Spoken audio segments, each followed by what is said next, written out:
Donc, très rapidement, pour ceux qui ne me connaissent pas, je m'appelle Carlos Aibor. Je suis directeur de Kelly Group. Donc, Kelly Group qui est une entreprise qui évolue principalement dans le digital, donc dans l'informatique et puis le marketing digital, tout ce qui est stratégie d'entreprise et tout. C'est ce que je fais ici. Bon, je suis aussi dans une autre entreprise en tant que directeur technique, mais une entreprise qui évolue dans la sécurité alimentaire, plutôt une ONG. Donc, ça, c'est pour ma petite personne. Donc, au niveau de Kelly Group, nous avons mis en place la plateforme recrutement.sn. Donc, moi-même, je recrute énormément, aussi bien pour Kelly Group que pour les clients avec lesquels on travaille, quoi. Donc, c'est un plaisir d'échanger avec vous sur des aspects qui concernent l'employabilité, la carrière, je veux dire le développement professionnel et même personnel. Alors, nous en avons tous besoin. Donc, c'est une session d'échange que nous allons avoir. Alors, il est important de faire ce petit rappel. Nous le savons, mais un emploi, un bon emploi, c'est capital. C'est capital pour nous tous parce que, d'une manière générale, c'est ce qui va nous permettre de faire rentrer des ressources financières pour pouvoir déjà nous soutenir nous-mêmes et soutenir nos familles, nos proches. Et si on n'a pas un bon emploi, ça peut être problématique. On peut déjà être en poste et ne pas être dans un bon poste parce que le poste ne nous plaît pas ou bien il y a des situations qui font qu'on a urgemment ou on a forcément besoin de changer, donc d'aller vers un meilleur emploi. Ou encore, on peut être dans une situation qui ressemble à celle que certaines personnes connaissent, c'est-à-dire on a l'impression d'être invisible. Donc, on fait des dépôts de candidature, on dépose les CV, mais on n'est pas contacté, on n'est pas appelé, ou parfois, quand on est appelé, ça ne se passe pas forcément très bien après les entretiens d'embauche. C'est la raison pour laquelle nous avons essayé de mettre en place ces sessions de formation, que ce soit des sessions gratuites ou bien des sessions payantes, pour échanger, pour partager un peu sur la petite expérience que nous avons, parce que nous faisons du recrutement, parce que nous sommes un peu dans le milieu. On n'a pas la science infuse, donc ce sont des sessions d'échange. Voilà. Donc, pour aujourd'hui, qu'est-ce que nous allons faire? Nous allons, dans un premier temps, passer en revue un ou deux CV, donc des personnes qui ont donné l'autorisation à ce qu'on puisse commenter leur CV. Donc, on va le faire ensemble. Et puis, nous allons passer aussi en revue deux questions et réponses, donc des questions qu'on pose généralement durant les entretiens d'embauche. À la fin, nous allons essayer de répondre à vos questions en live. Nous allons échanger, hein, c'est-à-dire que, voilà, parmi les participants, il peut y avoir des gens qui vont aussi avoir des éléments de réponse aux questions que les autres vont poser. Et puis, nous allons aussi vous parler des programmes de formation, que ce soit gratuits ou payants, que nous avons. Donc, si vous le permettez, on commence tout de suite. Alors, on va démarrer avec la revue de CV. Donc, quand on parle de revue de CV, bien sûr, on va regarder les CV, mais il est utile de repasser en revue très rapidement ce qui fait un bon CV. Donc, qu'est-ce qui fait un bon CV? Donc, quelles sont les règles de rédaction d'un bon CV? Qu'est-ce qui va faire qu'on va pouvoir rédiger un bon CV? Un bon CV, il va être clair et il va être simple. Clair et simple. Donc, on doit pouvoir le lire de manière, on doit pouvoir le lire facilement. On doit pouvoir le comprendre. Il ne doit pas être compliqué. En deuxième position, le CV doit être précis et concis. Donc, les informations qu'on veut passer, ce sont uniquement ces informations-là qu'on doit passer. On ne doit pas rajouter des éléments qui vont, disons, perdre le temps au recruteur ou à la personne qui va analyser le CV. Pourquoi? Parce que très souvent, quand on doit recruter, on reçoit énormément de CV. Et donc, si le CV n'est pas clair et simple, si les informations qui y sont ne sont pas précises et concises, votre CV va être mis de côté. Donc, les recruteurs ou en tout cas ceux qui font les tris de CV dans les procédures, dans les processus de recrutement ne perdent pas énormément de temps sur les CV. Ils vont très vite. Et donc, si on tombe sur un CV qui n'est pas très clair, qui n'est pas très précis, qui n'est pas très bien formaté, on passe à autre chose. Les informations sur le CV doivent être pertinentes. Si ce n'est pas pertinent, si ça ne correspond pas à ce qu'on recherche, on va passer à autre chose. Les informations sur le CV doivent être cohérentes. Donc, si je dis que je fais une formation, par exemple, en comptabilité, et que j'ai bien sûr de l'expérience en comptabilité, mais je ne le mets pas en évidence, et je m'en vais mettre d'autres choses, je vais avoir un souci de cohérence. Donc, voilà, on faisait un coaching pour un membre récemment qui a une formation de base en gestion des affaires, option transit, donc il se reconnaîtra s'il est parmi nous, qui plutôt recherche un CV de comptable, qui recherche plutôt un emploi de comptable. Bien sûr, il a fait la comptabilité durant sa formation. Il a fait une expérience là-dessus, même si ce n'est pas une longue expérience, mais il n'a pas donné ces précisions-là dans son CV. Alors que ce qu'il recherche, c'était un emploi en comptabilité. Donc, il y a un souci de cohérence. Le recruteur ne va pas se retrouver, ou en tout cas, on ne va pas vous proposer le bon poste. Donc, si vous avez la chance d'être retenu, ne serait-ce que pour l'entretien d'embauche, quoi.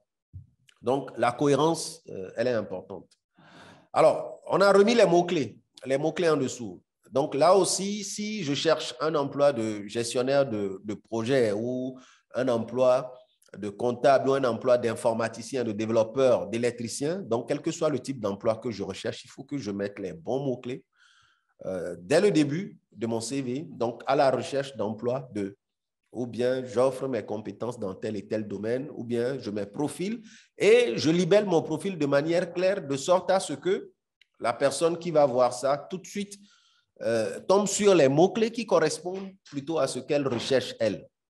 Sinon, on va dans tous les sens, on n'est pas précis et on ne va pas être contacté. Donc, voilà quelques règles.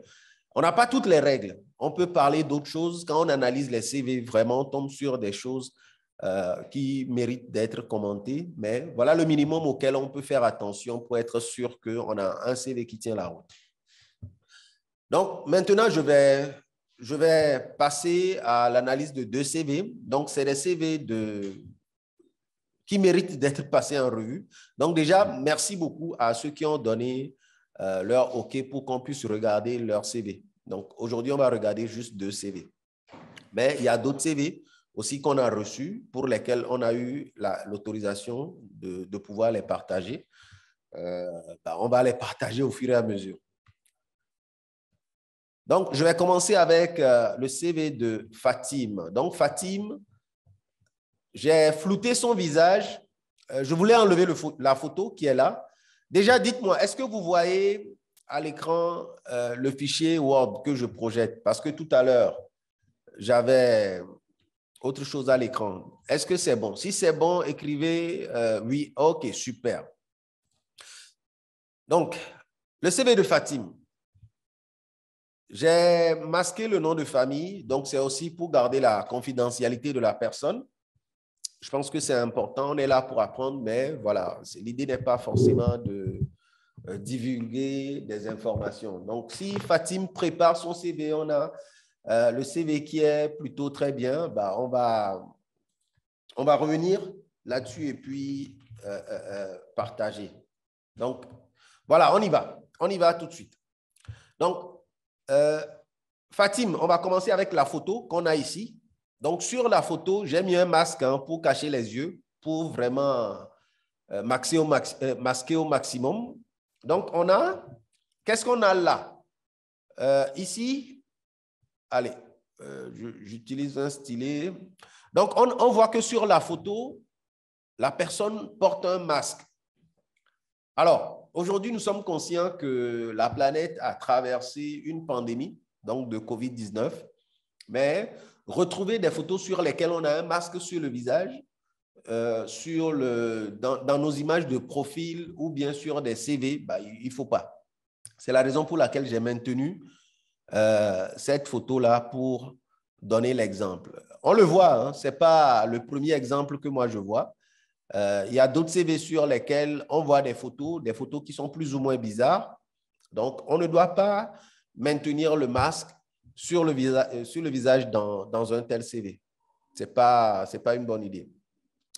Deuxièmement, la photo. Il faut mettre une photo qui vous présente le mieux, pas une photo qui va être étirée, qui va être écrasée. Et puis, une photo qui est relativement sobre. Donc, si on voit un peu l'arrière-plan de cette image, on voit qu'il y a un rideau qui est tiré, qui est un peu tiré de manière un peu bizarre. Donc, cette photo n'est pas forcément la meilleure. Ce n'est pas la photo qui vous met, qui vous présente le mieux. Donc, prenez une photo, même une photo qui ressemble à une photo passeport, ça va. Une photo sur laquelle, si vous voulez montrer un profil un tout petit peu, ça ne dérange pas. Si vous voulez sourire et tout sur la photo, c'est parfait.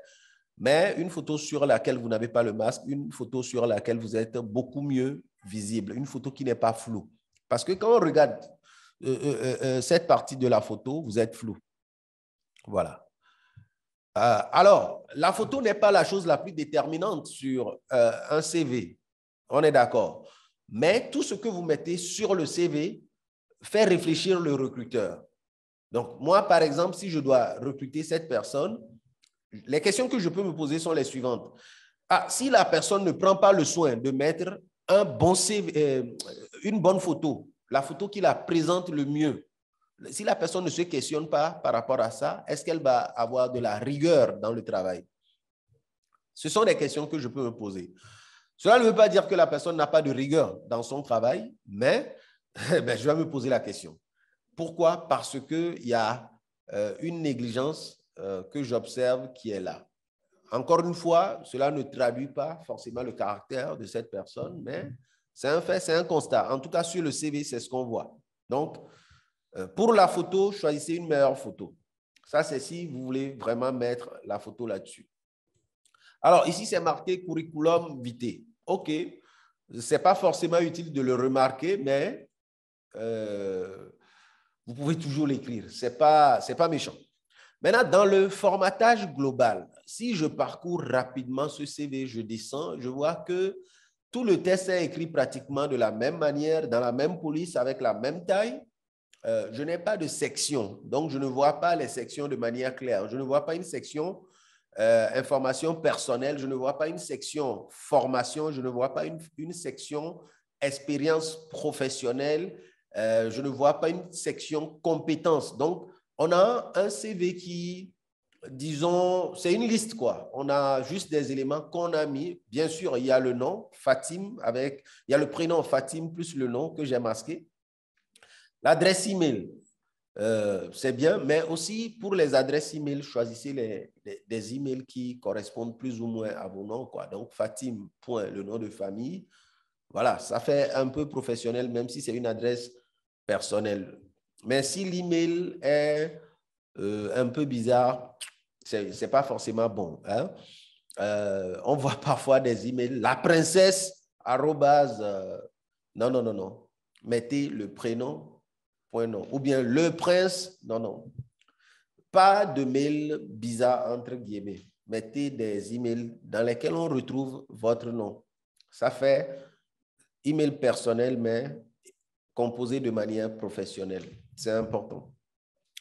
Alors, le titre du profil, c'est bien. Vous avez mis assistante comptable, numéro de téléphone, adresse. OK, tout ça, c'est bon. Donc, si je prends jusqu'à la situation matrimoniale, du moins, on a des informations personnelles. Donc, vous pouvez mettre informations personnelles, vous regroupez tous ces éléments-là à l'intérieur, au lieu juste de les mettre comme ça. Maintenant, sur ces informations aussi, tout n'est pas utile. Quand je dis tout n'est pas utile, c'est important. Lieu de naissance, par exemple, ce n'est pas du tout la peine de le préciser sur un CV.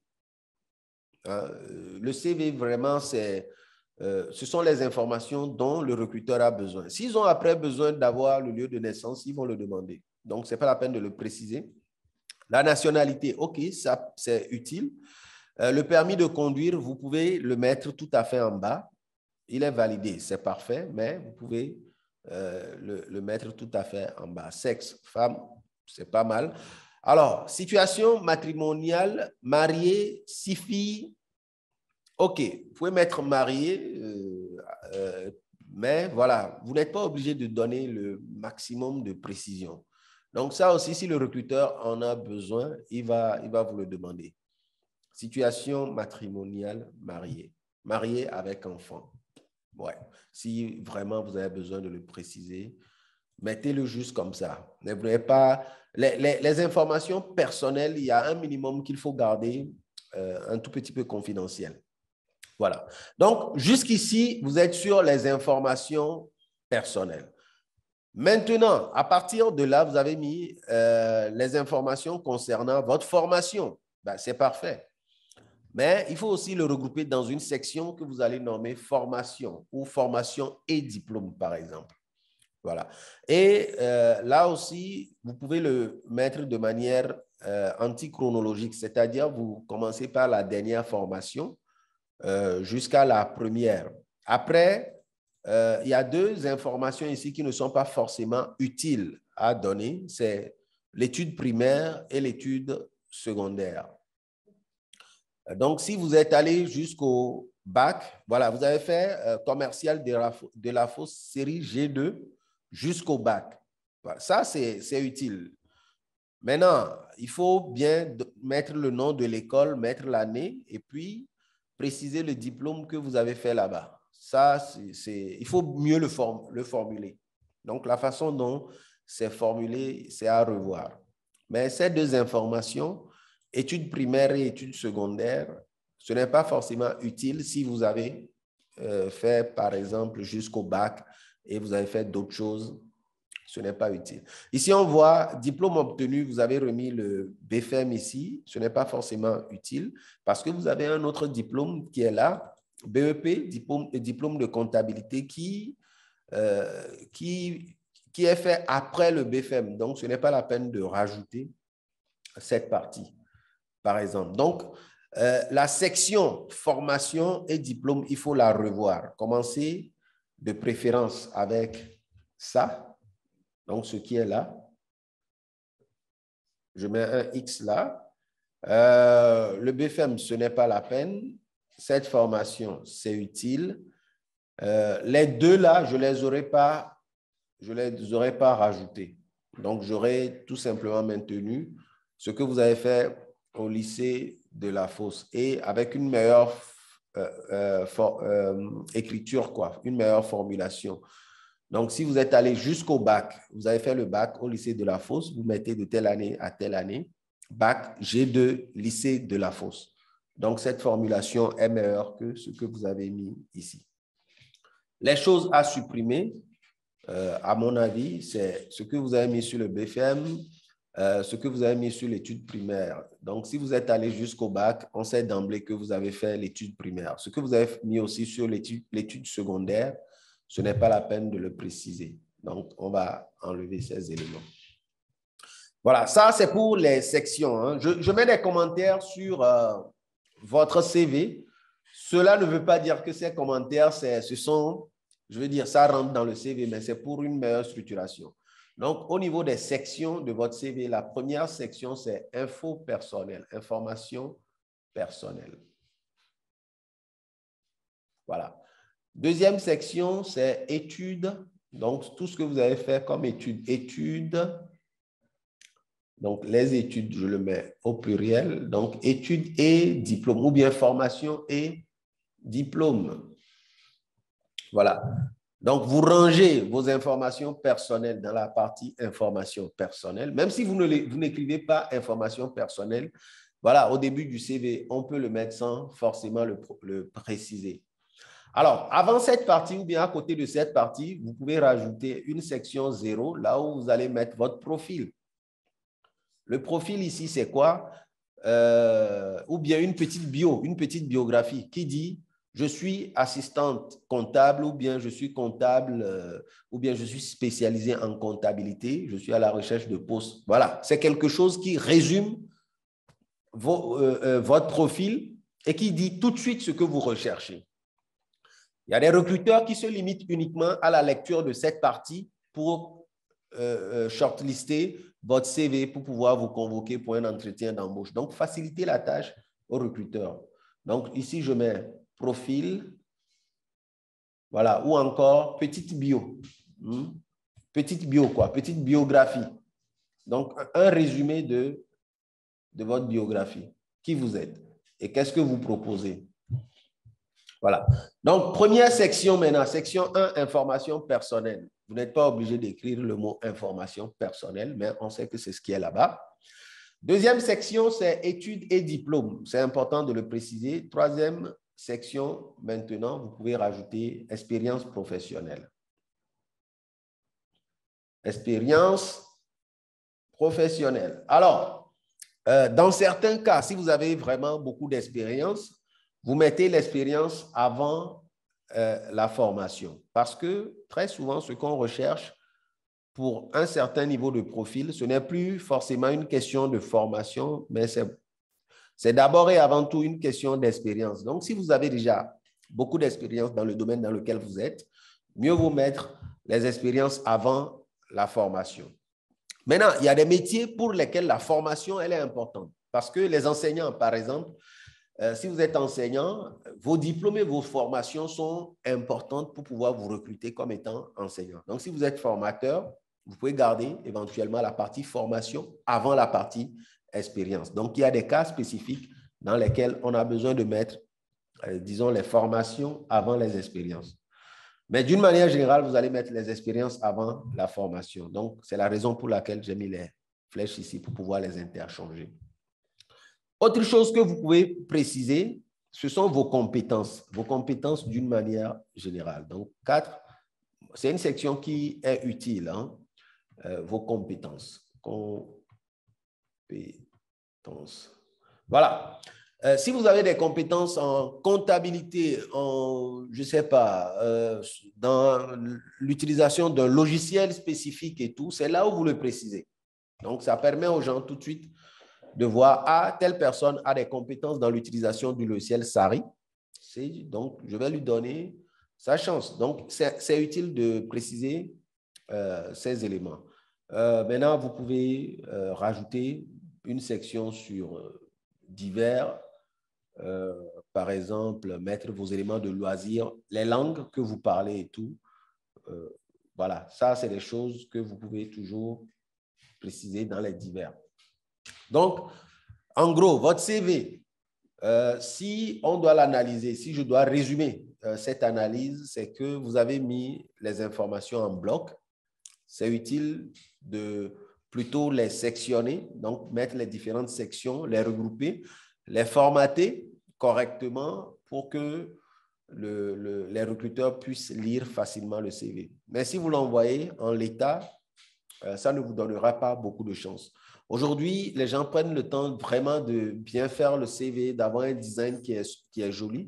Il y a très peu de personnes qui font toujours des CV au format Word. Donc, voilà, essayez de voir dans quelle mesure vous allez pouvoir utiliser ces logiciels-là pour formater votre CV. On va essayer d'organiser une session spécialement sur ça, vous montrer les outils que vous pouvez utiliser pour aujourd'hui faire un CV, mais dans un format très attractif, quoi. Donc, voilà pour l'analyse de ce CV. Alors, si c'est au niveau des sections, si la personne a fait de l'expérience, si la personne a de l'expérience professionnelle, l'idéal, c'est de commencer avec l'expérience professionnelle. Ensuite, les formations, les compétences ou bien les connaissances. Donc, si c'est de ça que vous parlez, c'est bien. Maintenant, si la personne n'a pas beaucoup d'expérience professionnelle et elle a des formations, elle a des compétences, vous pouvez commencer par ces éléments-là. Idéalement. Le truc, c'est quoi? Moi, quand je prends un CV, je donne un exemple. Si je recrute aujourd'hui un comptable, quand je prends un CV, tout de suite, je veux savoir si la personne a de l'expérience dans la tenue de la comptabilité. Donc, c'est d'abord ça que je veux voir. Ensuite, je vais regarder est-ce que la personne a une formation de comptable. Donc, je regarde nom, prénom, tout ça. OK, c'est intéressant, mais expérience professionnelle, 5 ans, tenue de la comptabilité. Ah, OK. Il a de l'expérience dedans. Ensuite, je vais aller regarder au niveau des formations. De telle année à telle année, formation de comptable dans X école. OK. Il a comment on l'appelle? Il a, il ou elle a l'expérience. Ensuite, il a la formation ou elle a la formation. OK, maintenant, je vais aller regarder dans la partie compétences ou bien les connaissances spécifiques pour voir est-ce que cette personne connaît les logiciels, par exemple, que moi j'utilise dans ma comptabilité, parce que c'est un plus. On sait faire de la comptabilité, on a la formation en comptabilité, mais quel outil cette personne utilise pour faire de la comptabilité? Donc, ce sont des choses que je vais regarder. Maintenant, si c'est quelqu'un qui n'a pas du tout d'expérience, dans ce cas, je vais analyser d'autres choses. Donc, voilà un peu. Après, vous pouvez compléter l'information pour qu'on ait plus de précision si c'est d'autres choses dont vous parlez. Donc, on regarde rapidement le deuxième CV. Donc, ici aussi, on a masqué un peu les informations personnelles. Donc, on a le CV de Abdou qui est plutôt organisé en sections. Donc, on a commencé effectivement par l'état civil, c'est bien. Donc, c'est la section information personnelle dont je parlais. Prénom, nom, voilà, il s'appelle Abdou. On a masqué le nom de famille, toujours pour garder la confidentialité. Situation matrimoniale, OK, ce n'est pas précisé. On a son adresse, voilà, c'est très clair. Diplôme obtenu, BTS, un brevet de technicien supérieur. Donc, en électromécanique, c'est parfait. Ça, c'est OK. Ensuite, il a un brevet de technicien, un BEP aussi, toujours en électricité. Donc, déjà au niveau de la formation ici, on voit une cohérence qui est très claire. Aujourd'hui, on n'a pas parlé de plan de carrière, mais pour cette personne, en termes de carrière, on voit quelque chose qui est très précis au niveau de la formation. Il n'y a pas de zigzag. La personne n'est pas allée vers, disons, d'autres formations. Tout de suite, on a l'expérience professionnelle. Donc, on voit 2013, juin 2013 à décembre 2013, technicien à Atlas Italia, donc réalisation armoire électrique et centrale à eau glacée, coffret électrique, etc. Ensuite, 2013 à 2015, 2016, OK, on descend, 2020, c'est bien. Donc, ici, globalement, au niveau de l'expérience professionnelle, pardon, on est en présence d'un CV qui est chronologique. Donc, il a commencé avec la dernière expérience et il a avancé jusqu'à... Il a commencé avec la première expérience, du moins, pour avancer jusqu'à la dernière expérience. Donc, depuis janvier 2020, il est électricien à la Sobois. Donc, c'est un CV qui est bien sur le fond. Là, on est en train d'analyser le fond du CV. Donc, quelqu'un qui souhaite recruter un électricien professionnel, par exemple, tout de suite, voilà, les informations là sur l'expérience, sur la formation. Donc, pour moi, c'est un CV qui tient la route. C'est un CV qui tient la route. Maintenant, compétences linguistiques. Tout de suite, donc, on a les compétences linguistiques, on a les loisirs. Donc, globalement, c'est un CV qui est bien fait.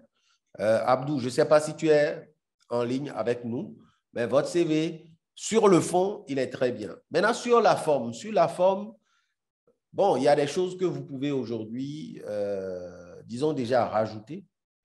C'est vrai que vous avez la formation qui est là. On a l'expérience qui montre clairement ce que vous avez déjà fait en termes d'expérience professionnelle. Mais sur CV, ce que vous auriez pu rajouter, ce sont vos compétences spécifiques. Quand on fait une formation, vous avez un BTS en électromécanique. Globalement, on peut, pour quelqu'un qui connaît le métier, peut savoir ce que vous pouvez potentiellement avoir comme compétences. Mais si vous ne le précisez pas, par exemple, si j'ai une spécialité en matière de mise en place d'armoires électriques ou bien programmation d'automates, je dis du n'importe quoi peut-être. Donc, si je ne rajoute pas ces éléments-là en termes de connaissances spécifiques, on peut passer à côté de certaines choses.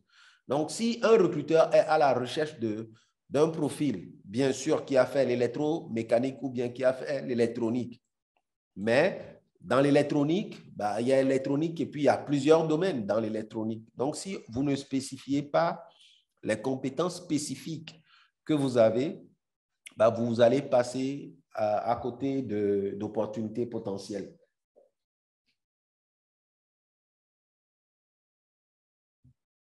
Oui, bien sûr. On peut rédiger les tâches ou bien les activités de chaque expérience. Oui. Alors, on peut le faire, mais là aussi, il faut le faire de manière efficace. Donc, ici, dans le cas de Abdou, il a assez bien fait. Hein. Par exemple, là, on est sur une expérience de 2013, donc de juin 2013 à décembre 2013. Il a résumé les tâches qu'il a réalisées. Donc, il n'est pas allé dans les détails et la façon dont il a mis, c'est l'exemple que vous donnez, c'est plutôt bien. De décembre 2013 à 2015, décembre 2015, donc ça fait 2 ans, technicien à un endroit précis, responsable de système électrique, chambre froide, etc. Donc, il fait de la maintenance préventive, etc. Donc, là, son CV, il est inspirant. Hein? Monsieur Saber, donc au niveau de la question que vous posez, on est en présence d'un exemple qui le présente plutôt bien. Sur le fond, donc l'information, dans la façon dont il a donné l'information ici, c'est très bien. Maintenant, sur la forme, le CV, je vais le commenter sur la forme. Sur le fond, j'ai parlé d'un élément tout à l'heure, je parlais des compétences spécifiques qu'il faut mettre en évidence. Ça, il ne l'a pas fait. Donc, il peut rajouter une session compétences spécifiques pour montrer les compétences spécifiques dont il dispose, quoi. Mais sur la partie expérience, c'est plutôt bien fait. Le petit conseil que je peux donner sur la partie expérience, c'est de commencer avec la dernière expérience. La dernière expérience. Pourquoi? Parce que quand on commence avec la dernière expérience, tout de suite, pour le nouveau recruteur qui va potentiellement recruter Abdou, il sait qu'aujourd'hui, Abdou, il a la main sur les dernières choses sur lesquelles il est en train de travailler.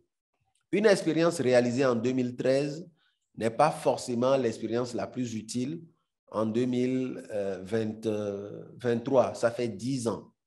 2013-2023.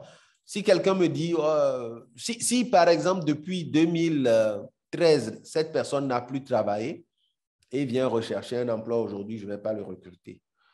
Par contre, comme il a continué par travailler, je sais qu'il a continué par se faire la main, donc on va pouvoir le recruter. Et donc, dans la structuration de l'organisation, même si on veut faire un CV de type chronologique, commençons avec la dernière expérience et ça permettra aux recruteurs d'avoir une bonne lecture.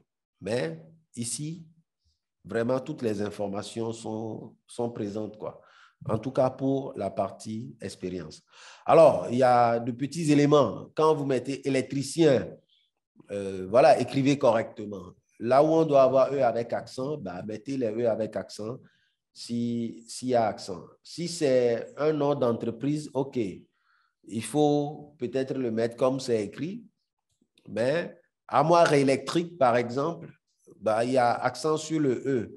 Il y a des espaces en trop ici, il faut corriger tout ça. Il faut travailler sur le formatage. Et donc, ce qui nous amène vraiment sur la forme de votre CV. Le fond, il est très bien. La structure est acceptable, mais la forme doit être améliorée. Hein? Et ça, je vais essayer, durant notre prochaine session, de vous présenter quelques formats que vous pouvez trouver en ligne et sur lesquels vous pouvez facilement adapter vos CV, quoi. Donc, on a ce qu'il faut. Est-ce qu'on a des questions? On peut rédiger les tâches ou bien les activités de chaque expérience. Oui, les grandes tâches. Et c'est l'exemple qui est donné ici. On peut commencer par les connaissances. Non, l'idéal, c'est de commencer avec les expériences. Et puis, dans la partie formation, sous la partie formation, vous allez rajouter une section pour les connaissances et les compétences spécifiques. Maintenant, dans la partie formation et diplôme, ce n'est pas uniquement les formations académiques qu'il faut mettre. S'il y a eu des certifications, il faut rajouter ces certifications. Donc, si nous prenons l'exemple de M. Abou, dans sa partie expérience professionnelle, il a rajouté formation aux technologies pneumatiques industrielles financées par la SOBOA. Oui, c'est une formation qui doit rentrer dans la section formation, quoi. Si c'est une certification qu'il a faite, il met ça là-bas. Ici, en termes d'expérience, c'est vraiment l'expérience professionnelle. C'est ce qu'il est en train de faire au jour le jour dans le boulot, dans le travail. Donc, tous ces éléments de formation, ces lignes-là doivent être remontées dans la partie formation. Ça, c'est une précision que j'ai oublié de faire. Donc, voilà. Vous avez un CV qui est globalement bien fait. Les choses à ajouter, c'est une section sur les compétences spécifiques. Donc, je pense que c'est de ça que M. Saber parlait en mettant connaissance. Et les éléments de formation que vous avez mis dans la partie expérience professionnelle, il faut les remonter dans la partie formation. Et vous allez chercher un formatage qui vraiment présente mieux ce magnifique CV que vous avez. Donc, voilà pour les analyses de CV pour aujourd'hui. On va poursuivre très rapidement avec les questions et réponses. Donc, je ne vais pas être le seul à parler. Je vais vous donner la parole. Donc, préparez-vous à parler aussi. Alors, quelques questions. Aujourd'hui, on va parler de deux questions. Deux questions, comment répondre à ces deux questions-là. Donc, la première question, c'est si vous êtes en poste et que durant votre entretien d'embauche, on vous demande pourquoi vous voulez quitter votre poste actuel, qu'est-ce que vous allez y répondre? Donc, ça, c'est la première question. La deuxième question, c'est où est-ce que vous vous voyez dans 5 ans? Donc, vous venez à un entretien d'embauche, tout semble bien se passer et bim, on vous pose la première question qui est là. Pourquoi voulez-vous quitter votre poste actuel? Comment vous y répondez? Je vous écoute. Qui souhaite se prêter à l'exercice? Il y a M. Atmani qui dit, voilà, sa réponse, c'est qu'il est à la recherche de nouvelles opportunités. C'est bien. C'est une bonne réponse aussi. Alors, d'une manière générale, quand on pose la question, c'est effectivement pour comprendre ce qui motive le candidat à changer de poste. Et très souvent, il y a des candidats qui font des erreurs. Et ça, c'est important d'attirer votre attention sur les erreurs à éviter. L'erreur principale à éviter, c'est de critiquer son employeur actuel ou de dire l'environnement est toxique ou même si c'est le cas. Donc ça, c'est véritablement la chose à éviter. Et quand on veut répondre à ce type de questions, c'est utile de commencer par dire que vraiment, là où je suis actuellement ou là où j'étais, j'ai appris énormément de choses, j'ai grandi. C'est une entreprise qui a contribué à ma croissance professionnelle, éventuellement personnelle. Et comme l'a dit M. Atoumani, voilà, je recherche aujourd'hui de nouvelles opportunités. Donc, je veux aller vers autre chose. Marie-Noël, c'est ce que vous avez dit aussi. Donc, en passant du cabinet précédent vers la dernière entreprise, vous étiez à la recherche de nouvelles opportunités. Mais la formulation, elle est importante, en tout cas durant un entretien d'embauche. Donc, ce qui est à éviter, c'est vraiment critiquer son employeur actuel ou son ancien employeur, critiquer ses collègues, critiquer l'entreprise. Ça, ce sont les choses à éviter. Au contraire, il faut dire que vous avez fait vraiment des choses intéressantes là-bas. Ça vous a grandi, mais aujourd'hui, vous avez besoin d'aller vers de nouvelles opportunités ou bien la nouvelle opportunité pour laquelle vous avez postulé, c'est une opportunité que vous recherchiez depuis. Et donc, vous avez vu qu'il y a une opportunité, il y a quelque chose à saisir, quoi.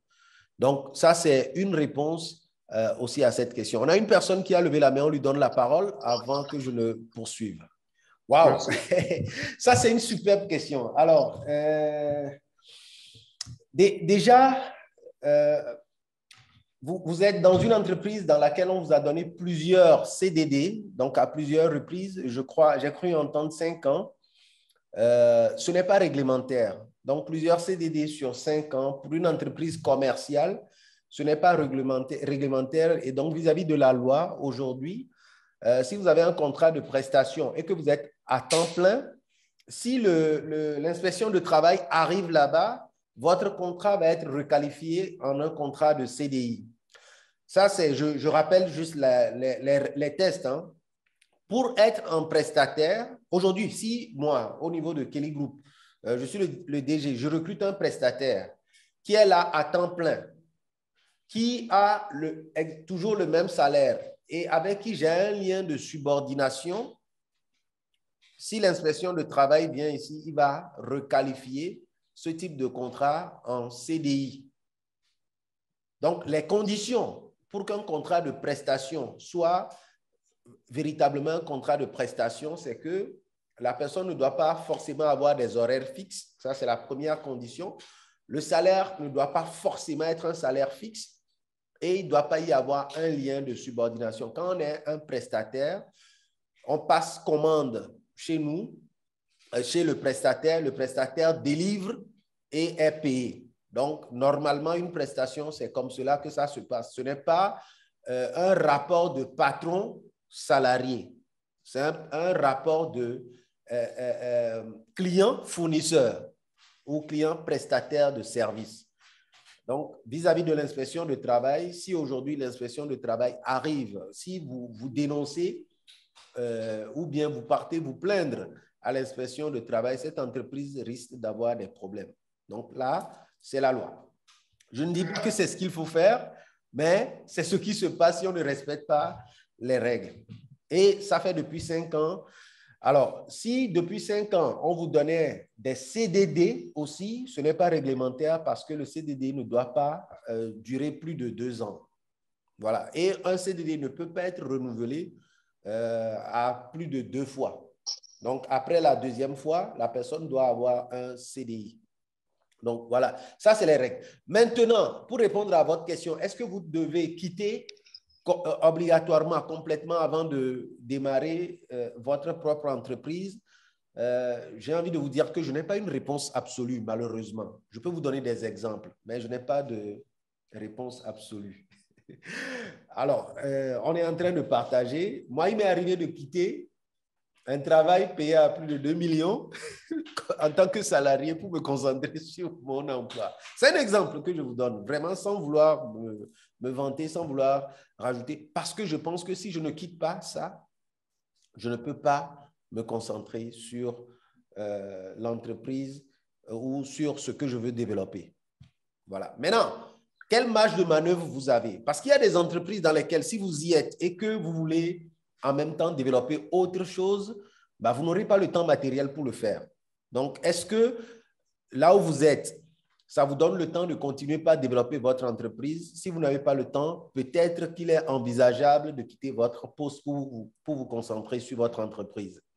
Mais en même temps, on le sait, un travail, bah, c'est ce qui nous permet de payer les loyers et de nourrir nos familles, de nourrir notre entourage. Donc, là aussi, vraiment apprécier les choses. Et dans l'entrepreneuriat aussi, il faut prendre le temps d'étudier très rapidement votre marché, vous assurer qu'il y a des choses à faire et donc pour pouvoir prendre cette décision-là de manière efficace. Si vous le souhaitez, je vais vous laisser des numéros, on peut en discuter. C'est un sujet que je connais très bien. On peut en parler directement. Je peux vous accorder 30 minutes, on échange là-dessus pour ne pas renvoyer les échanges vers de l'entrepreneuriat pur et dur, quoi. Donc, c'est ça, pour vous donner quelques éléments de réponse à votre question. Mais je reviens sur Marie-Noël. Marie-Noël qui avait expliqué son cas. Alors, c'est un peu dommage par rapport à la situation actuelle parce que cette personne vous a débauché de quelque part et finalement, elle est obligée d'arrêter le contrat actuel pour des raisons économiques. Donc, c'est quelque chose qui arrive. Et donc, durant un entretien d'embauche, bah, il faut être transparent. C'est pour des raisons économiques que vous quittez votre poste actuel. Donc, il n'y a pas de réponse carrée. Les réponses, d'une manière générale, la réponse de base, c'est de ne pas critiquer le salarié enfin, l'employeur actuel et de ne pas critiquer ses collègues. Voilà. Maintenant, pour vous, continuez par postuler, continuez par rechercher. Je vais donner quelques détails tout à l'heure sur des techniques de recherche d'emploi. On va en parler très rapidement parce que ça fait partie des questions qu'on a reçues. Mais voilà, vous avez d'ailleurs donné un exemple qui correspond à une des techniques de recherche d'emploi. Et pour vous aussi, si vous souhaitez qu'on puisse discuter, je vais vous laisser un numéro tout à l'heure. Je vais vous accorder 30 minutes. On pourra échanger pour voir. En tout cas, les conseils que moi j'ai, je vais vous les partager. Waouh! Monsieur Marina, c'est Marina qui vient de faire le partage, n'est-ce pas? Oui, oui. Déjà, très sincèrement, merci. Merci pour ce partage. Et encore une fois, on est là tous pour partager, pour grandir, pour apprendre. Et je suis content si on partage des choses personnelles qui viennent du cœur. Je vais faire des commentaires à deux niveaux.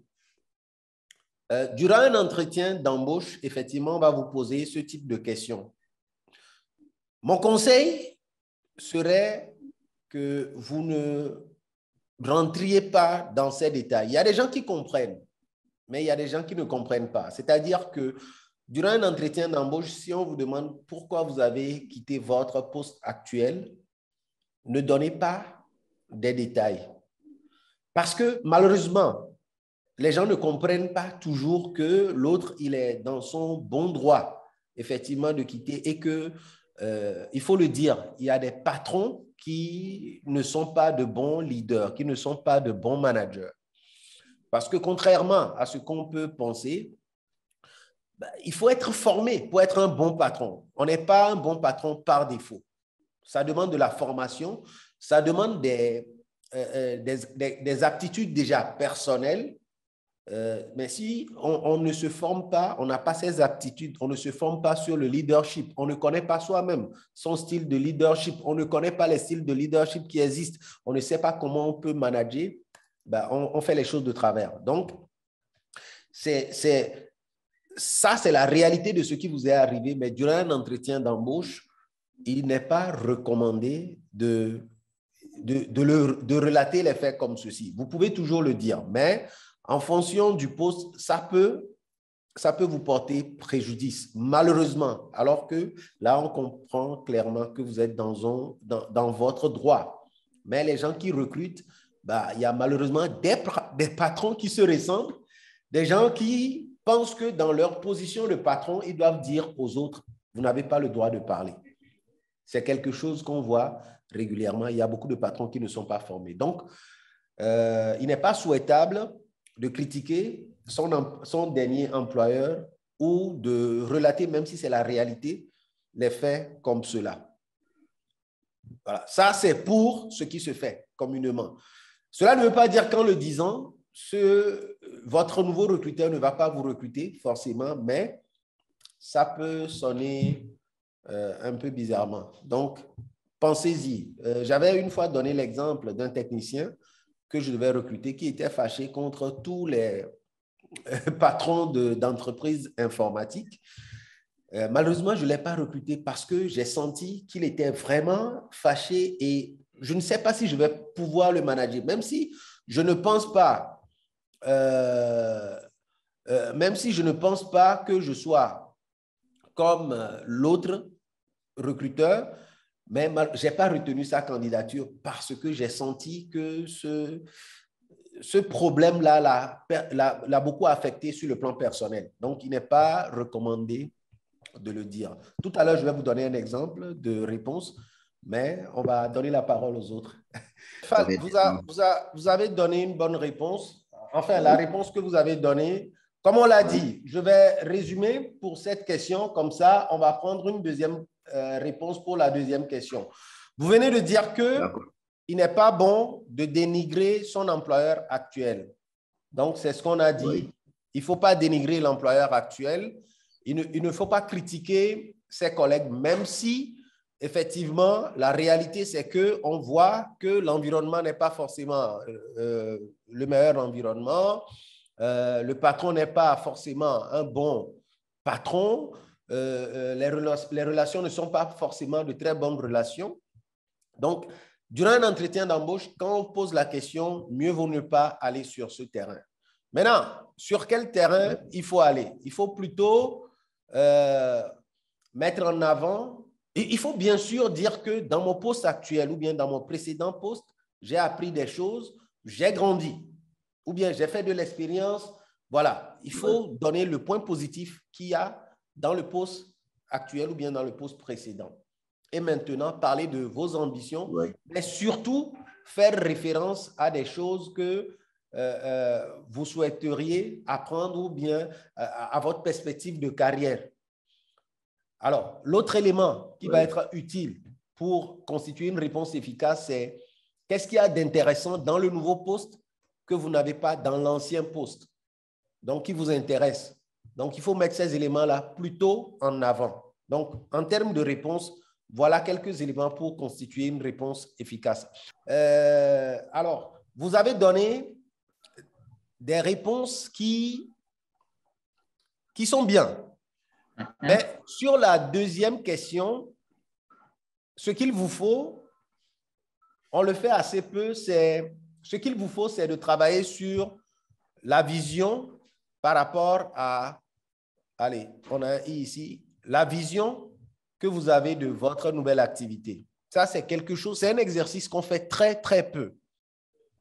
Oui. En réalité, pardon, en réalité, quand on vous pose la question de savoir où est-ce que vous vous voyez dans 5 ans, quelle est votre vision sur vous en termes de carrière ou bien en termes de votre business, quelle est votre vision à 5 ans?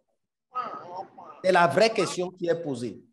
Et donc, il y a des éléments qui permettent de construire une énoncé de vision de manière efficace. Donc, ça, c'est un exercice que je vais vous faire faire.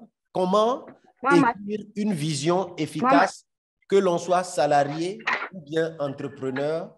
C'est quelque chose que beaucoup de personnes ne savent pas faire. On va revenir là-dessus. On va revenir là-dessus. Pas forcément aujourd'hui, mais un exercice que je veux bien qu'on puisse faire ensemble.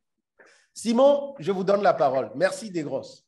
Mais Simon, franchement, je suis très fier de votre réponse.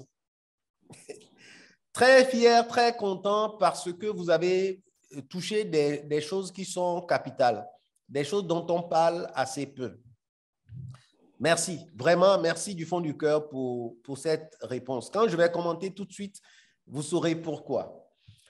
Souvent, quand on demande aux gens de décliner effectivement une vision, soit la personne va, d'une manière générale, la personne va donner une vision sur elle-même, donc sur vous-même. Je résume comme ça. Et puis, on oublie souvent les autres. Et ça, il faut avoir de l'expérience pour s'en rappeler. Pas uniquement pour s'en rappeler, mais pour le garder à l'esprit et le faire de manière efficace. Simon, vous l'avez très bien résumé. Imaginez, moi, aujourd'hui, je vous recrute. Vous êtes, disons, M. Ndiaye. Je veux recruter M. Ndiaye comme informaticien. Ben, M. Ndiaye a une vision pour elle-même.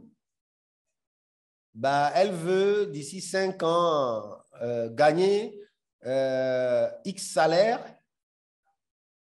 Alors, c'est des dollars que j'ai mis, hein, comme notre symbole CFA, là, c'est long. J'ai mis 5 symboles dollars. Il veut occuper tel poste.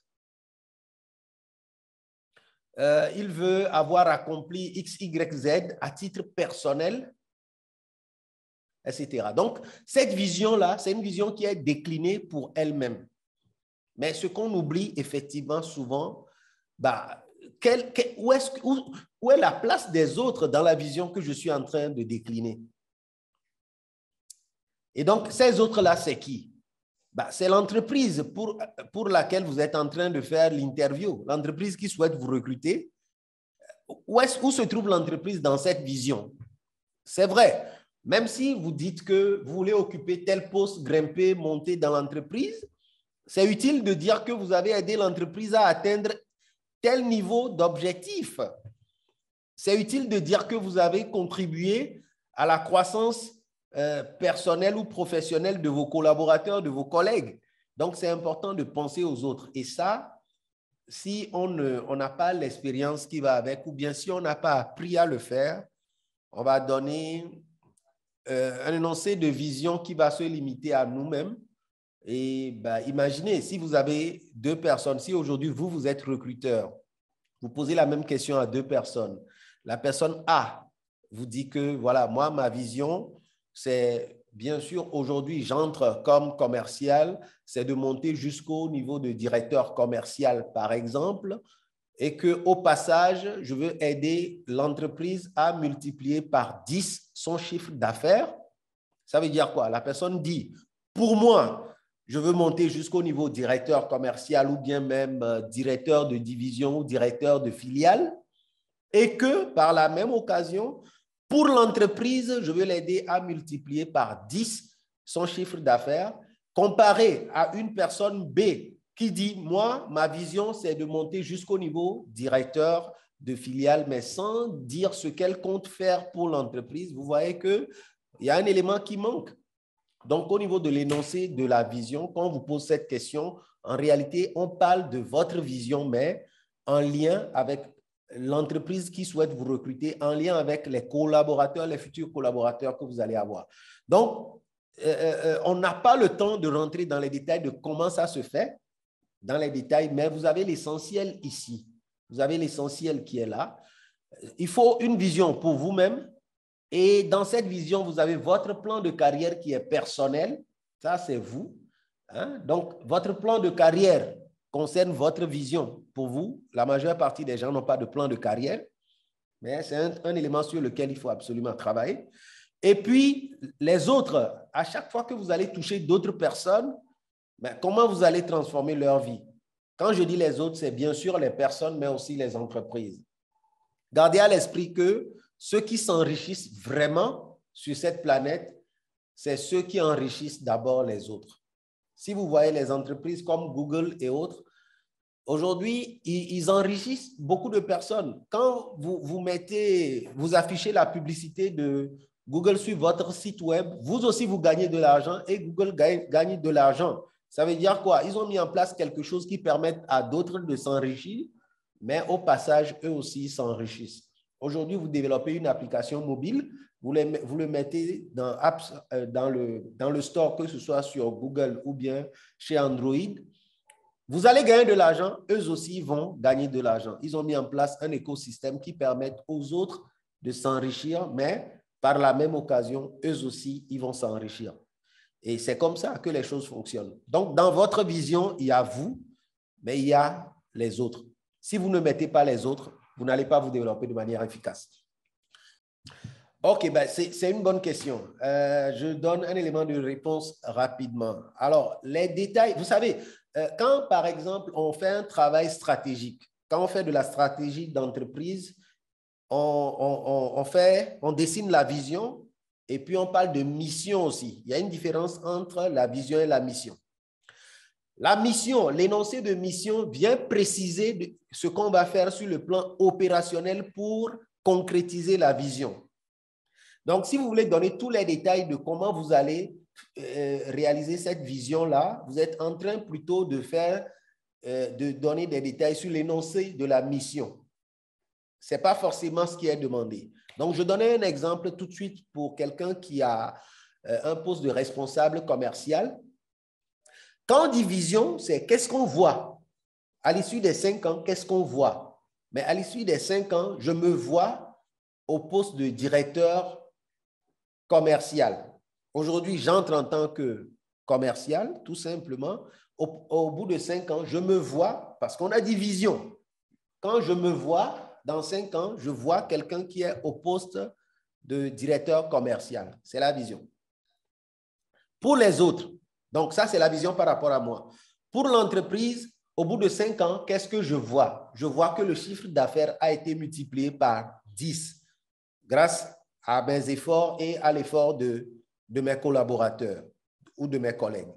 Donc, si c'est pour l'énoncé de la vision, si je reste sur l'exemple du commercial que j'ai pris, c'est comme cela que moi, je l'aurais dit durant un entretien d'embauche. Mais un entretien d'embauche, c'est une discussion. Quand je dis entretien d'embauche, ça peut aussi être un entretien commercial, hein, c'est-à-dire que je vais voir un client, le client me dit, OK, vous voulez qu'on collabore? Où est-ce que vous voyez notre collaboration dans 5 ans, dans 2 ans, dans 3 ans? Qu'est-ce que vous voyez? Donc, la même question peut revenir. Donc, l'idée n'est pas de donner tous les détails tout de suite. Maintenant, si ceux qui sont en train de réaliser l'entretien, ils ont besoin de détails, ils vont vous dire, mais comment vous compteriez, par exemple, aider notre entreprise à multiplier par 10 son chiffre d'affaires? Et c'est en ce moment que vous allez rentrer dans les détails. Donc, vous n'êtes pas obligé de donner tous les détails tout de suite, mais encore une fois, un entretien, que ce soit un entretien d'embauche ou bien un entretien avec un client, un entretien de consultance, quel que soit le type d'entretien, si vous parlez de la vision, donnez la vision. Et s'il y a lieu de donner des détails, vous aurez la possibilité de donner ces détails-là. Maintenant, donnez la vision de manière efficace. Il ne faut pas que ça soit trop sommaire aussi et que ça soit vague, trop vague. Non. Donnez quelque chose qui est crédible, quelque chose qui est... voilà, formulez cette vision-là de manière crédible et de manière concise. Donc, voilà comment je peux répondre à cette question. Mamita qui avait posé une question par email. Alors, elle dit, nous espérons avoir plus de connaissances par rapport aux différentes méthodes de recherche d'emploi pour un nouveau diplômé ou bien pour une nouvelle diplômée. Donc, c'est une dame, c'est la raison pour laquelle elle a mis une nouvelle diplômée. Bah, parfait. Les méthodes de recherche d'emploi. Ça, c'est une superbe question que vous avez posée parce que beaucoup de personnes pensent que pour rechercher du travail, c'est uniquement les candidatures spontanées qu'on envoie par email ou bien répondre uniquement aux offres d'emploi sur les sites web. Non, ce n'est pas les seules méthodes. Surtout, si vous êtes un nouveau diplômé, il y a d'autres façons de procéder. Moi, j'ai recruté des gens, que ce soit pour mon business ou bien que ce soit pour d'autres personnes, sans que les postes ne soient publiés. Sans que les postes ne soient publiés. Donc, ce qui veut dire quoi? Ce qui veut dire qu'il y a beaucoup de personnes, beaucoup de postes qui sont pourvus sans passer par une annonce, des fiches de poste ou bien des trucs très formels. On a eu un exemple tout à l'heure avec Marie-Noël qui nous a donné son exemple personnel, qui a juste échangé avec un directeur. Elle était déjà en poste. Elle a échangé avec un directeur qui était de passage et cette personne l'a recruté plus tard. Donc, quelles sont les différentes techniques ou bien les différents moyens pour trouver que ce soit un emploi ou bien un stage? Vous avez le réseautage qui est un bon moyen, c'est-à-dire vous ciblez les événements qui sont intéressants. Là, vous allez trouver des personnes qui peuvent vous donner une chance par rapport à votre domaine d'activité. Allez dans ces événements-là, regardez dans l'écosystème quels sont les événements qui sont organisés régulièrement dans votre ville et tout. Allez dans les événements, prenez la parole et faites-vous remarquer. Approchez des gens, approchez les décideurs, les directeurs, les chefs de service, parlez avec eux, soyez transparents et ça marche relativement bien. Ça marche plutôt bien, j'ai envie de dire. Moi, j'ai recruté vraiment beaucoup de personnes sans passer par une annonce, une offre d'emploi que j'ai publiée sur un site. C'est des gens qui m'ont approché, qui m'ont dit, ah, est-ce que je peux avoir un rendez-vous? Et il y en a qui ont été vraiment persévérants parce que un recruteur, un directeur d'entreprise, un chef de service, souvent, c'est des gens qui n'ont pas beaucoup de temps. Donc, il y a des gens que vous allez approcher une fois et ils vont vous donner un rendez-vous qu'ils ne vont peut-être pas pouvoir respecter parce que, justement, ils n'ont pas beaucoup de temps. C'est vous qui êtes à la recherche.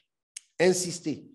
Hein? J'ai eu un informaticien qui a travaillé pendant 3 ans avec moi. Maintenant, il est chef de service au Gabon. Donc, c'était ici au Sénégal. Pour que je le recrute, il m'avait envoyé son CV. je n'ai pas eu le temps de regarder le CV parce que je n'étais pas à la recherche de techniciens déjà. Il a pris rendez-vous, il est venu me voir. Je l'avais reçu, je lui ai dit, OK, je vais y réfléchir, on va voir ce qu'on peut faire. Ensuite, il est venu me retrouver dans un club Toastmaster, donc là où j'étais président d'un club Toastmaster. Je ne sais pas si vous connaissez c'est quoi le Toastmaster, mais ce sont des associations qui forment sur l'art oratoire, au passage. Donc, il est venu, il s'est fait inviter là-bas au sein de mon club. Il est venu et après 2 ou 3 reprises, comme je l'ai trouvé tenace, je me suis dit, ah, c'est quelqu'un qui tient à ses objectifs. Parce que parfois aussi, on vous met à l'épreuve. Si vous demandez une seule fois, vous ne faites pas le suivi, ça veut dire que même dans le travail, vous n'allez pas forcément être quelqu'un qui va faire le suivi de manière efficace. Donc, il a été tenace, il a insisté et finalement, je lui ai donné un stage et on s'est retrouvé à travailler pendant 3 ans. Et grâce à ce travail-là qu'il a fait avec moi, il a développé ses compétences. On a des clients qui sont dans des domaines très variés, en tout cas sur l'informatique. Il a véritablement développé ses compétences. Et après, il y avait eu un recrutement au niveau du gouvernement gabonais. C'était un Gabonais. Et il a été recruté. Et il est parti. Aujourd'hui, quand il vient régulièrement à Dakar, il passe nous voir. Mais voilà, c'est un chef, un responsable, en tout cas, dans l'entreprise dans laquelle il travaille de l'autre côté. Et ce n'est pas le seul exemple. Il y en a plein. Donc, comment trouver efficacement un emploi? Répondez aux annonces que vous voyez. Approchez les gens. Réseautez. Allez dans les événements. Approchez les gens de manière transparente et de manière professionnelle. Je vois plein de gens qui m'envoient des CV. Ils envoient le CV. Il n'y a pas de message dans le corps du message. Il n'y a pas de contexte. Il n'y a rien. La personne clique juste sur joindre une pièce et l'envoie. Mais il n'y a pas de contexte. Il n'y a rien. Je ne vais pas juste lire le CV et puis vous appeler, les gars. Sauf si vous avez un profil qui est très recherché. Donc, quand vous envoyez un CV, écrivez un message. Mettez un objet. Il y a des gens qui envoient les CV sans même mettre un objet. La personne ne dit pas pourquoi je vous envoie le CV. Alors que, sachez que quelqu'un qui a un poste de responsabilité, souvent c'est quelqu'un qui va être relativement chargé dans son travail. L'idée n'est pas de quémander, l'idée n'est pas de se rabaisser entre guillemets, mais l'idée c'est d'être professionnel et de se mettre à la place de l'autre.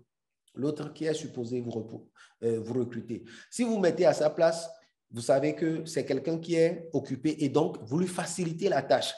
Vous mettez les informations clés pour qu'elle n'ait pas à passer 1 heure pour comprendre votre CV, comprendre vos besoins et ensuite vous appeler. Ça, c'est de 1. Et vous faites le suivi de votre candidature. Faites le suivi de votre candidature. Quand je dis suivi de votre candidature, ça, c'est quand vous postulez. Vous faites le suivi. Ou encore, vous avez approché un directeur d'entreprise ou un chef de service. De temps en temps, envoyez-lui un message. Dites-lui, ah, ma demande, est-ce que vous avez eu le temps de la regarder? Est-ce que vous avez un petit temps tel jour? Est-ce que je peux passer vous voir? Est-ce que? Donc, le suivi, il est important. Moi, quand quelqu'un fait le suivi comme ça me dit, ah, mais c'est quelqu'un qui sait faire le suivi. Et donc, c'est quelqu'un qui peut être professionnel, surtout si le suivi est fait de manière professionnelle. Donc, j'ai donné deux exemples de comment rechercher. Il y a le réseautage et toucher les décideurs directement. Quand je dis décideurs, ce n'est pas que les DG, mais c'est tous ceux qui peuvent vous donner l'opportunité même de faire un stage. Voilà. Il y a le chemin classique, il y a une offre d'emploi, une offre de stage, vous postulez et si vous êtes la meilleure personne, on va vous recruter. Et puis, il y a votre profil sur Internet. Est-ce que votre profil est attrayant? Aujourd'hui, si je viens sur votre profil, est-ce que ça me donne envie de vous recruter? Donc, dressez votre profil sur Internet de sorte à ce que vous puissiez être remarqué par les recruteurs ou bien les chasseurs de tête. Ça, c'est important. Donc, travaillez sur ces éléments-là. Il y a d'autres éléments. On ne peut pas tout couvrir, mais ne serait-ce que ces éléments vous permettront de mettre les chances de votre côté. Gardez à l'esprit que en matière de recrutement, plus de 50% des postes pour lesquels on recrute ne sont pas publiés. Plus de 50% des postes, on ne fait pas de publication. Ce sont des recrutements directs, des recrutements gré à gré ou bien des consultations qui vont être relativement restreintes. Donc, si vous avez ça à l'esprit, ça veut dire que vous avez ce qu'il faut pour avancer de manière efficace. Alors, Simon, on vous donne la parole pour 1 minute. Merci, Simon. Encore une fois, vous êtes une valeur sûre pour ces échanges. Je suis content de vous avoir pour ces sessions. Hein? On va continuer les sessions. Alors, est-ce qu'on a d'autres questions? Donc, si vous avez d'autres questions, posez-les rapidement, mais soyons concis, comme ça, on va pouvoir finir à temps. OK, super. C'est une très bonne question. Faire le suivi de sa candidature ou en tout cas du processus de recrutement, c'est quelque chose d'utile. Ce n'est pas inutile. Donc, le suivi veut dire suivi. Cela ne veut pas dire qu'il faut faire le suivi une seule fois et puis ne pas revenir. Donc, ça fait 2 semaines. 2 semaines après, vous avez fait le suivi sans réponse. Vous pouvez le refaire 1 fois, 2 fois, mais pas plus. Pas plus.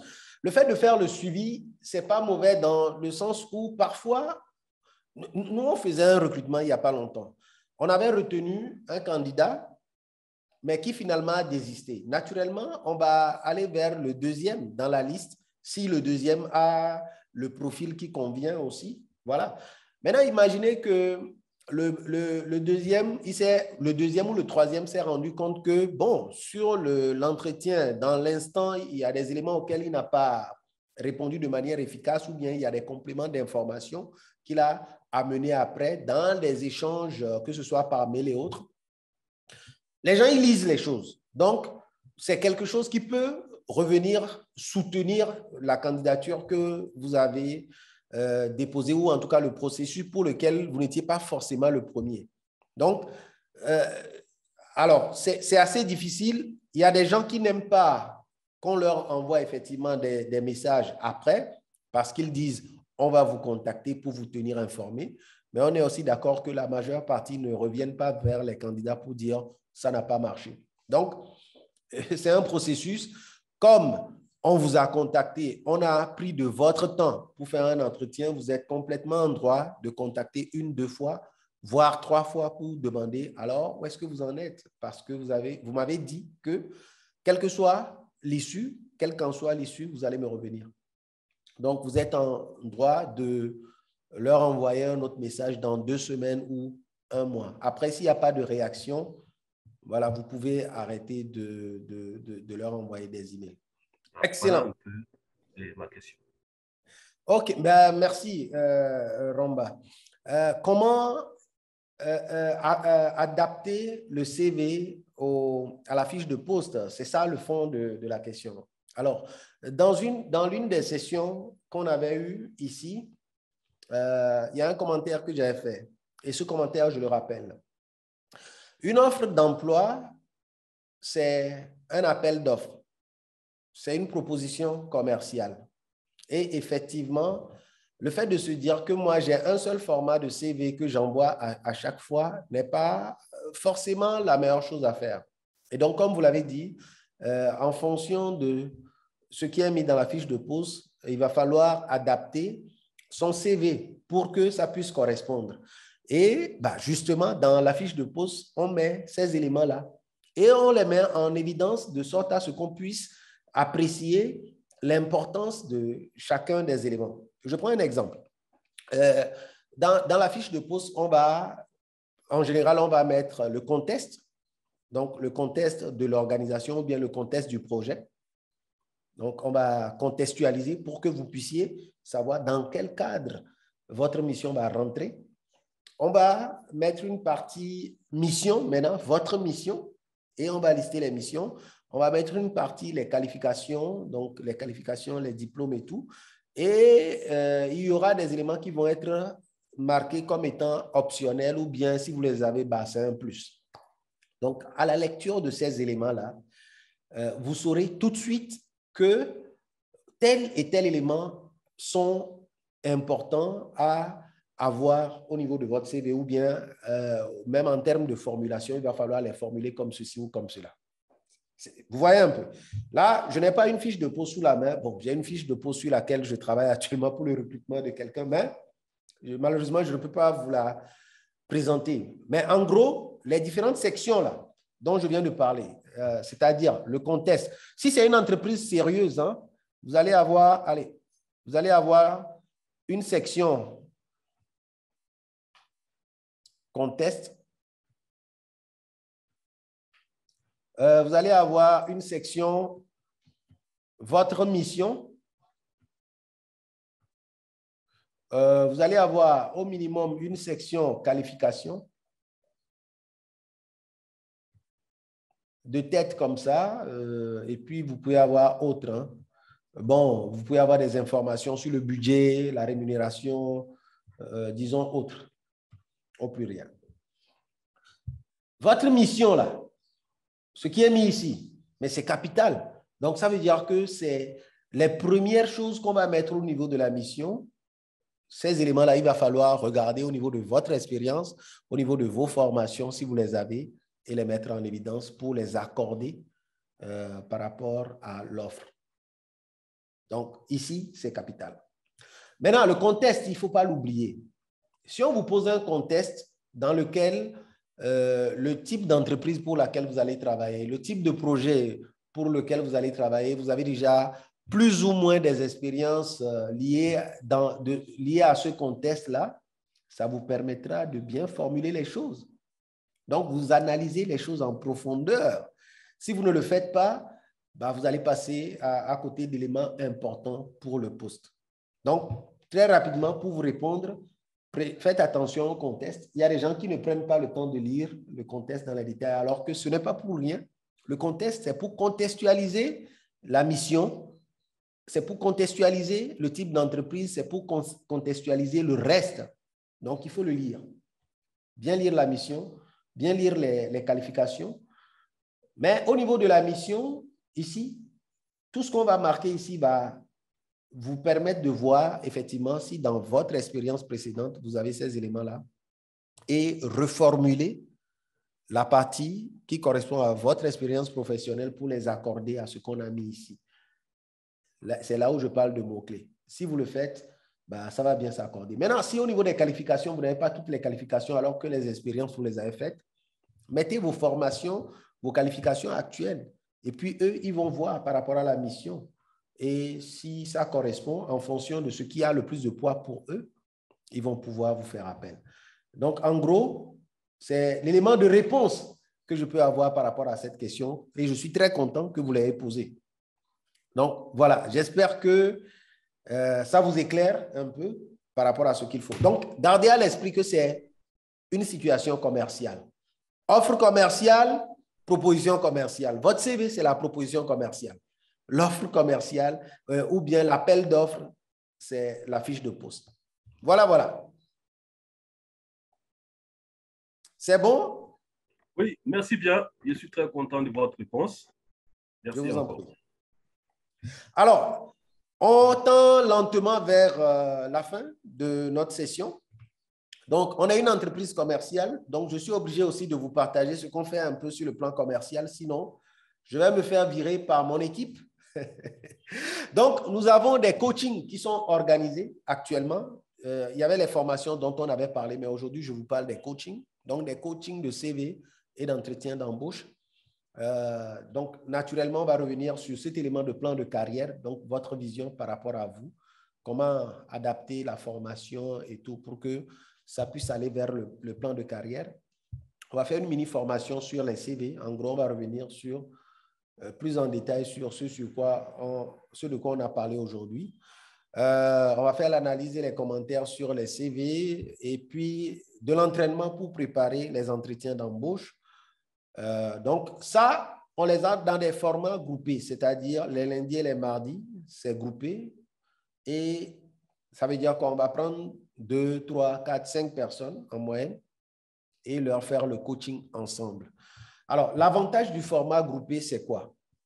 Vous profitez de l'expérience des autres, vous profitez des conseils qu'on fait aux autres, un peu comme on est en train de le faire là. Et vous profitez aussi pour réseauter. Hein? Donc, vous apprenez des autres. Vous n'apprenez pas uniquement du formateur. Là, on a une session groupée, mais Simon a partagé beaucoup de choses. Les autres ont répondu à des questions. Donc, il n'y a pas que Carlos qui vous parlait. Donc, ça, c'est l'avantage des sessions groupées. Et c'est des sessions qui durent entre 2 et 3 heures. Et ça coûte 15 000. C'est hybride, donc vous pouvez le suivre en ligne ou le suivre en présentiel. Et si vous êtes intéressé par ces sessions, vous nous contactez sur ce numéro. Voilà, on va vous repartager. Maintenant, si votre besoin est que vous voulez une prise en charge individuelle, vous voulez qu'on puisse regarder individuellement, analyser les mêmes choses avec vous, mais uniquement pour vous, ça aussi on le fait. Vous nous contactez toujours à ce numéro. On vous donne le coût, mais on prend le temps de comprendre vos besoins aussi et on se lance dans le coaching. Donc, voilà pour la petite annonce commerciale. Je vous remercie pour la session que nous avons eue aujourd'hui. C'était une session riche. Je suis désolé pour le malentendu parce que j'avais commencé la session à 10 heures au lieu de 11 heures. Donc, désolé. Alors, Falou, vous avez relevé la main, je crois. Donc, je ne sais pas, je pense que quelqu'un a levé la main. Si quelqu'un a levé la main, allez-y. Oui, monsieur. Oui. Je demande si ça pourra être possible d'enregistrer. Si vous pouvez nous envoyer la vidéo là. D'accord, on va découper et puis vous le partagez. L'équipe est là. Hein. Il y a monsieur Alioune Diallo qui est là. Il y a monsieur Ferdinand qui est là. On va découper et puis le partager. D'accord, merci beaucoup. Il y a des échanges qui ne sont pas forcément utiles, donc on va sortir ces échanges-là pour vous envoyer quelque chose de bien concis, quoi. OK, écoutez, je serai heureux de vous revoir pour des sessions spécifiques, payants ou non payants. Je pense que le samedi prochain, si tout se passe bien, on va avoir une autre session. Sachez aussi qu'on fait du coaching sur la partie entrepreneuriat, parce qu'il y a des entrepreneurs qui sont là. Desgrosses, vous avez levé la main, allez-y. Oui, c'était pour savoir comment payer. Est-ce que c'est à la fin de la participation qu'on fait le paiement ou ça se fait en avance et sur quel compte on le fait? Comment on fait le paiement en fait? Monsieur Diallo, comment? Non, mais, les paiements, en général, on les fait à l'avance. Hein. Voilà. Et puis, bon, monsieur Diallo a toutes les informations pour le paiement. Hein. Contactez-le sur ce numéro. OK. Voilà, le numéro qui est là, c'est aussi un numéro WhatsApp. Et puis, il pourra vous donner les informations et tout, de comment ça se passe et tout. Notre responsable des opérations n'est pas là aujourd'hui. Donc, mais M. Diallo c'est le chef de cette partie. D'accord. Super. Il y a Simon qui a levé la main aussi. Simon. Il faut préciser que nous sommes encore plus nombreux maintenant du Burkina Faso qui participent à ces sessions. Ah ouais. Et il va falloir que vous puissiez relever cela. Super. Super. Ça fait plaisir. Ça fait plaisir. Qui sont les autres qui viennent du Burkina? Écrivez Burkina dans la discussion. Je sais que Simon, c'est du Burkina. Alors, on a Desgrosses qui a relevé la main. Est-ce que oui. Oui, c'est juste que pour commencer déjà à mettre en pratique ce que vous nous avez conseillé, est-ce qu'on pourrait avoir votre numéro pour déjà constituer un réseau? OK. Alors, mon numéro perso, alors il est là. Je le mets, il n'y a pas de souci. On est ensemble. Je ne réponds pas tout le temps rapidement, mais je réponds toujours. D'accord. Donc, je suis au Sénégal aussi, donc c'est un numéro du Sénégal, même si je n'ai que la moitié de la nationalité pour le moment.